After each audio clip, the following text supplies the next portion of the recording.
Assalamualaikum. Waalaikumsalam, mari silakan. Mau duduk sebelah mana? Sebelah sini. Sini aja. Oke, mari silakan duduk. Ya, saya duduk dulu ya. Iya. Mana sudah nyaman duduknya? Belum. Dinyalakan dulu. Sebentar dulu. Sudah. Sudah. Oke, dengan Mbak Nunung ya. Iya. Gimana Mbak Nunung kabarnya hari ini? Alhamdulillah baik. Alhamdulillah baik. Ini tadi habis dari mana? Dari kampus. Dari kampus. Iya. Cepet ya, lumayan cepet ya. Enggak juga sih, soalnya dari jam 7:30 sampai jam 12. Harus itu berapa matkul? 2. 2 matkul.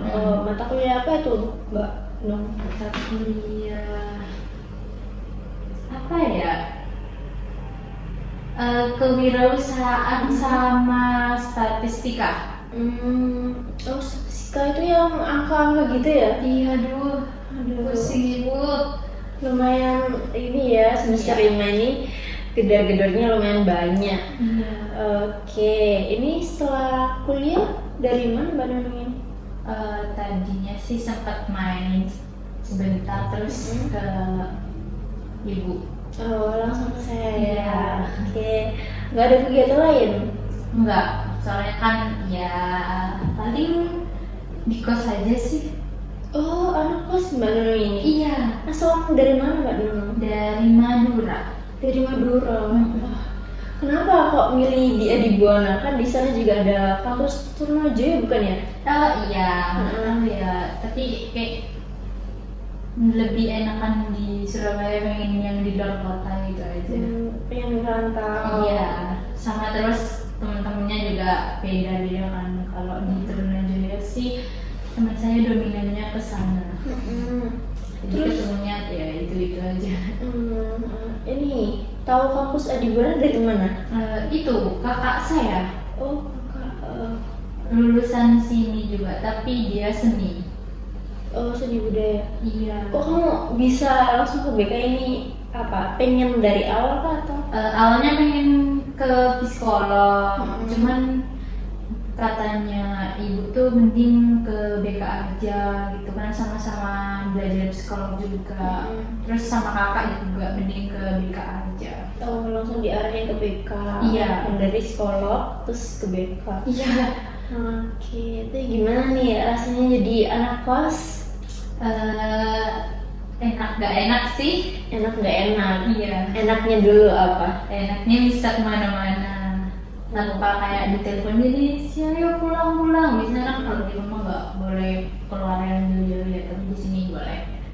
Jadi bisa dibilang enak sih, bebas. Terus nggak enaknya apa? Gak enaknya ya sendirian di kos, gak ada temen. Oh, nggak mau sama temannya Mbak Nunung? Enggak, sendiri. Oh, iya sih, kalau di kos itu kadang bingung ya mau ngapain. Tapi keluarga tetap ini ya, tetap kabar-kabaran ya. Iya, sering nelpon setiap malam. Jadi Kadang nggak setiap pagi sampai juga. putus komunikasi ya, walaupun jauh. Ya, soalnya anak perempuan paling bungsu. Oh, anak bungsu biasanya anak bungsu kan yang disayang loh, perempuan lagi. Iya, bisa dibilang seperti itu. Iya, ya sebenarnya sih kalau dari orang tua Mbak Nunung ini diperbolehkan ngekos jauh, kuliah jauh apa enggak? Boleh aja sih, yang penting Boleh. Iya, kalau ibu tuh lebih pentingin keinginannya anaknya sih. Kalau anaknya pengen sekolah sini, ibu bakal turutin. Yang penting kuliah yang benar. Jadi dari ibu diperbolehkan ya asal kuliah, asal tujuannya betul. Iya, betul. Oke, sebelumnya saya sangat berterima kasih ya Mbak Nunung menyempatkan datang kemari di sela-sela kesibukannya yang sedang kuliah yang semester 5 ini sangat lumayan padat ya. Iya. Apalagi tugas-tugasnya itu. Saya sangat berterima kasih kedatangan Mbak Nunung di sini. Oke, kalau begitu saya izin menjelaskan tentang pertemuan kita hari ini ya. Iya. Saya punya waktu sekitar 15-30 menit. Kalau misal Mbak Nunung belum bisa atau ini di reschedule, mungkin bisa Sepertinya sudah cukup ya, sekitar segitu Oh, cukup. sudah cukup ya. Iya. Oke, baik Mbak Nunung, saya izin mengingatkan bahwasanya di sini saya konselor yang memfasilitasi permasalahan Mbak Nunung. Jadi berhasil atau tidaknya itu tergantung Mbak Nunung sendiri ya, bisa dipahami? Iya bisa. Bisa ya. Oke. Dengan kedatangan Mbak Nunung di sini, apakah ada yang ingin diceritakan? Ada sih. Ada. Oke. Boleh silakan diceritakan Mbak Nunung. Jadi gini Bu, saya tuh akhir-akhir ini tuh kayak ngerasa terbebani gitu di perasaan saya, soalnya kan ada masalah gitu. Itu perasaan apa yang Mbak Nunung alami? Saya tuh sampai kayak sakit hati gitu sama orang itu. Sakit hati? Iya. Oke, apakah ada rasa-rasa ingin kayak mukul atau gimana, membalasnya gitu? Kalau ngebalasnya sih Enggak sampai dendam? enggak. Cuman kayak kesel banget sama orang itu, kayak pengen menghindar gitu sih. Oke, akhirnya Mbak Nunung sakit hati itu ya? Iya. Lalu perilaku Mbak Nunung dari perasaan tersebut? Waktu itu saya tuh sampai nangis, terus kayak nggak mau ketemu sama dia. Nangis, nggak mau ketemu sama si orang tersebut? Iya. Oke, apakah ada perilaku lain? Kalau perilaku sih Cut cuma off gitu? enggak sih, enggak sampai mengatakan, cuma kayak pengen menghindar banget dari orang. Mbak Nunung menangis gitu? Iya, menangis juga. Soalnya kan sakit hati banget dengar perkataannya dia. Oke. Lalu apa ya? Yang melatar belakang Mbak Nunung seperti itu apa Mbak? Jadi waktu itu saya tuh pas lagi acara keluarga, nah itu kan lagi kumpul-kumpul semua kan, apalagi kan saya tuh bisa dibilang punya keluarga yang cukup banyak gitu. Kalau satu nenek tapi banyak keluarga gitu. Nah pas itu tuh kan ada acara manten kan sepupu saya. Nah sepupu saya tuh kayak pas habis acara selesai itu kan udah kayak bersih-bersih gitu kan, buat biar kayak ya udah kalau udah habis mantenan itu kan kayak bersih-bersih keluarga biar rapi lagi. Nah pas itu tuh saya tuh dituduhnya itu soalnya kan kalung suaminya itu hilang. Nah yang dituduh tuh aku Kak. Jadinya aku tuh langsung kayak, duh kok aku, padahal aku kan nggak pernah ke kamarnya kan, apalagi nggak pernah ngotak-ngatik, soalnya kan nggak berani, bukan barangnya sendiri, juga bukan rumahnya sendiri kan. Meskipun main di kamarnya tuh ya udah cuman sama dia, nggak pernah kalau sendiri.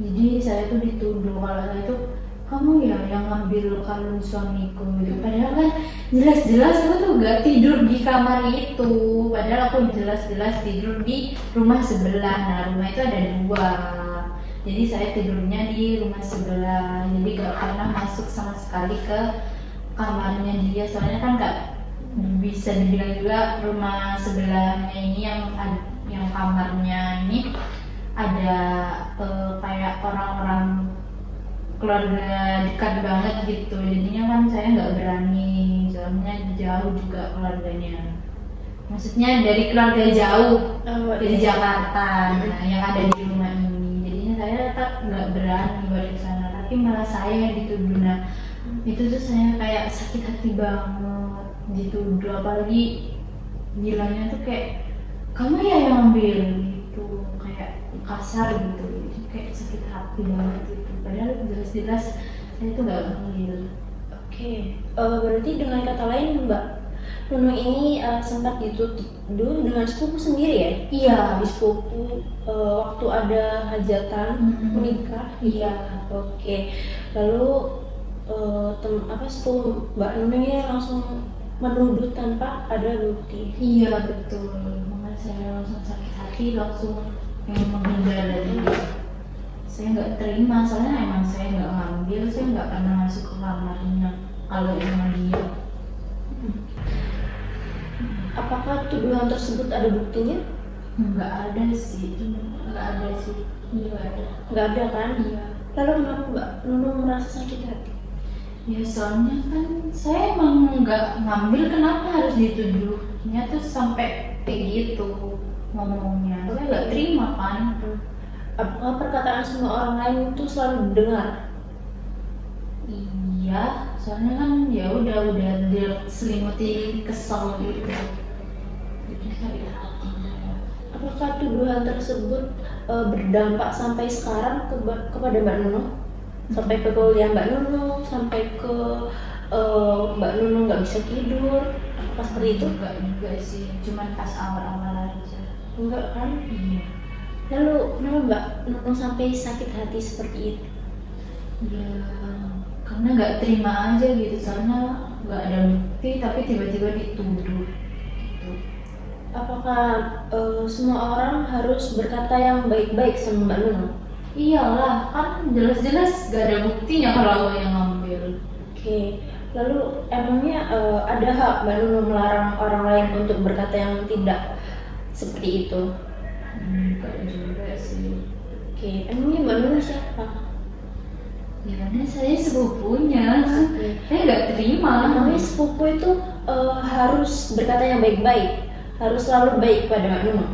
Enggak juga. Enggak juga kan? Iya. Lalu kenapa Mbak Nunung tadi sakit hati?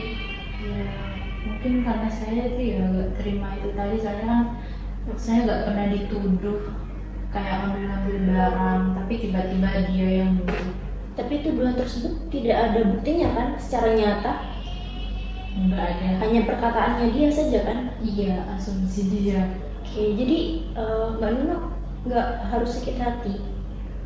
Iya sih. Apakah sakit hati itu juga berdampak baik kepada Mbak Nunung? Enggak juga. Akan menjadi buruk kan kepada Mbak Nunung juga? Iya. Selalu kayak mesti saya tuh sebelum ngecam dia tuh kayak ya udah dia jahat gitu. Oke. Memangnya kalau sepupu dekat itu harus berbuat yang baik, nggak boleh ngomong sembarangan begitu? Enggak juga sih. Nggak juga kan? Iya. Emang berikatan keluarga itu harus membela Mbak Nunung. Apakah tidak bisa menuduh atau tidak bisa ngomong yang jelek-jelek? Tidak mesti kan? Iya. Betul Ibu. Oke. Kalau misal ada orang lain yang berperilaku sama dengan sepupu Mbak Nunung, yang menuduh Mbak Nunung tanpa ada bukti, mungkin perasaan Mbak Nunung seperti apa? Mungkin saya cuma kesel aja sih. Kesel aja ya? Iya. Nggak sampai sakit hati? Enggak. Karena kan emang saya nggak mencuri. Tanpa ada bukti kan? Iya. Kalau emang itu bukti, ada buktinya saya baru ngaku. Oke, lalu yang perilaku sebelumnya itu menangis, terus menghindar, lalu yang Mbak Nunung lakukan saat itu apa? Paling mengabaikan dia. Mengabaikan saja? Iya. Oke. Jadi tidak perlu didengar sampai menangis gitu? Enggak. Oke. Oke, setelah konseling hari ini, perasaan Mbak Nunung seperti apa? Apakah udah lega? Apakah masih ada yang ingin diutarakan lagi? Cukup sih Bu, udah lega. Soalnya kan ini permasalahannya udah dipendam banget sama saya nggak berani cerita sama Cukup ibu kan saya. ya berarti? Iya. Oke, kalau begitu mungkin sesi konseling ini saya akhiri. Kita akan lanjutkan sesi konseling berikutnya untuk minggu depan ya. Di situ kita akan mengimplementasikan teknik. Oke, untuk jadwalnya ini Mbak Nunung mau di hari apa? Mungkin kayak sekarang aja sih, soalnya kan kalau Senin itu bisa jadwal saya itu longgar lah gitu, banyak waktu. Senin jam berapa? Jam 1 mungkin habis pulang dari kuliah. Sekitar jam 1 ya? Iya. Oke, nanti Mbak Nunung bisa menghubungi saya atau saya bisa menghubungi Mbak Nunung untuk koordinasi lagi jika waktunya bertabrakan dengan kegiatan lainnya ya. Baik. Oke, saya mengucapkan terima kasih ya Mbak Nunung sudah bercerita tentang permasalahan Mbak Nunung yang Mbak Nunung alami. Saya sangat berterima kasih. Iya Ibu, saya juga terima kasih Ibu juga mendengarkan cerita saya yang udah lama ini saya pendam. Iya. Oke, kalau begitu, Iya, mari Ibu saya permisi. oke, saya antarkan ya. Iya.